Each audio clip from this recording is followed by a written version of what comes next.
ಹೆಜ್ಜೆ ಹಿಂದಿಟ್ಟರೆ ಕಾಳಿಂಗ, ಅದೇ ಹೆಜ್ಜೆ ಕಿತ್ತಿ ಮುಂದಿಟ್ಟರೆ ಕಾಳಿಂಗ ಸರ್ಪ. ನೀನು ಬಾಯಿಗೆ ಬಂದಂತೆ ಮಾತನಾಡಿದರೆ ನಿನ್ನ ಚರ್ಮವನ್ನು ಸುಲಿದು ಬಿಡಬೇಕಾಗುತ್ತದೆ. ಮೈ ಚರ್ಮ ಸುಲಿದಕ್ಕೆ ಈ ಕಾಳಿಂಗನನ್ನು ಕುರಿ ಅಂತ ತಿಳಿದುಕೊಂಡ್ರೇನು?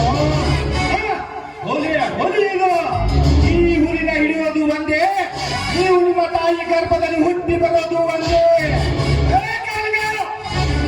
ನೀನು ನನ್ನ ಮನೆಗೆ ಬಂದು ಈ ಬಾಯಿಗೆ ಬಂದಂತೆ ಮಾತನಾಡುವುದ ಯಾವ ಕಾರಣಕ್ಕಾಗಿ? ಅಗತ್ಯ ಇದ್ದಾಗಲೇ ಬರಬೇಕು ಸಾಹುಕಾರ, ಅಗತ್ಯ ಇದ್ದಾಗಲೇ ಬಂದಿರುವ. 11 ವರ್ಷದ ಹಿಂದೆ ನಮ್ಮಪ್ಪ ಮಾಡಿದ ಸಾಲವನ್ನು ತೀರ್ಸಕ್ಕಾಗದೆ ನಮ್ಮ 4 ಎಕರೆ ಜಮೀನನ್ನು ನಮಗೆ ಬರೆದು ಕೊಟ್ಟಿದ್ದು, ಅದನ್ನ ಕೇಳುವುದಕ್ಕೆ ಬಂದೆ ಸಾಹುಕಾರೇ, ಅದನ್ನ ಕೇಳುವುದಕ್ಕೆ ಬಂದೆ. ಅಷ್ಟೇ ಅಲ್ಲ, ಅದರ ಕರಾರ ಪತ್ರವನ್ನು ನನ್ನ ಕೈಗೆ ಸೇರಬೇಕು. ಕರಾರ ಪತ್ರ? ಯಾವ ಪತ್ರ ನನ್ನಂತೇಳಿ ನೀನು ಯಾವ ಇಲ್ಲ?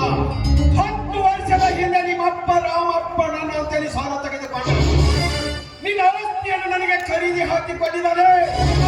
ಬೇಕಾದರೆ ಆ ಕುಲಕರ್ಮಿ ಅಂತೇಳಿ ಈ ಬಾಂಡ್ ನೋಡ್ಪಾ ಕಾಳಿಂಗ, ಇನ್ನು ಬಾಳ ಪೇಪರ್ ನಿಮ್ಮ ಅಪ್ಪ ಬರ್ಬಿಟ್ಟು ನನ್ನ ಯಾಕೆ ನಿಮ್ಮ ಇಲ್ಲೇ ಇಲ್ಲ, ನಮ್ಮಪ್ಪ ಬರಲಿ ಕೊಟ್ಟಿದ್ದು ನನಗೆ ಚೆನ್ನಾಗಿ ನೆನಪಿದೆ.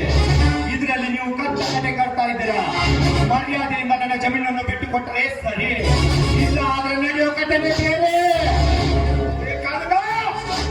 ನಿನ್ನ ಆಸ್ತಿಯ ಪತ್ರ ಮಾತನಿದ್ರೆ ಮಾತ್ರ ನಾನು ಕಲಿಯೋದಕ್ಕೆ ಸಾಧ್ಯ. ನಿಮ್ಮಪ್ಪ ಎಲ್ಲೋ ಕಟ್ಟಿ ಹಾಕಿ ಹೋಗಿದ್ದಾನೆ ನನಗೆ. ಹೀಗೆ ಬರಬೇಕು ಆಗ ಕಾಗದ ಪತ್ರ. ಸೀದಾ ಹೋಗಿ ನಮ್ಮಪ್ಪನ ಜಮೀನಲ್ಲಿ ಜೀವನ ನಡೆಸ್ತೀನಿ. ಅದ್ಯಾವ ಹೊಡ್ಸಿನ ಮಗ ಬರ್ತಾನ ಅವನು ಅಲ್ಲೇ ಸಮಾಧಿ ತೆಗೆದ್ಬಿಡ್ತೀನಿ. ಕಾಳಿಂಗ ಯಾಕೆ ಮಾಡ್ಕೋತೀನಿ? ನೀನ್ ಮಾತು ಬರೋದು ಕೊಟ್ಟ ಕಾಗದ ಪತ್ರ ನನ್ನ ಕಿಶೆದಾಗ ಯಾಕೆ ನಿನ್ನ ಕ್ರಾಂತಿ ಮಾಡ್ಲಿ? ಏನು ಮಾಡ್ಬೋದು? ಹೋಗ ನಿಮ್ಮಂತ ಹರಾಮ್ಕೋರ್ ನನ್ನ ಮಕ್ಕಳ ರುಂಡ ಕಡಿತೈತೆ.